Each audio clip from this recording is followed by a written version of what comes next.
যদি একটা ক্ষেত্রে মুসলমান আল্লাহকে মানত, সব বাদ দিলাম, শুধু নামাজের ক্ষেত্রে। আপনি বলবেন নামাজের ক্ষেত্রে এত জোর দেন কেন? আপনি দিব না তো দিব না কেন?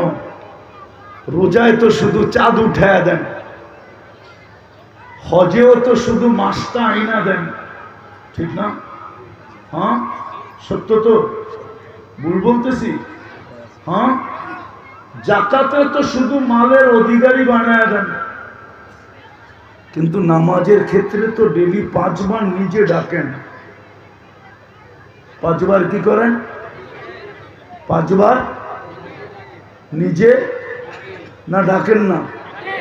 হ্যাঁ, কয়বার ডাকেন? ডেলি, মাসে 150 বার।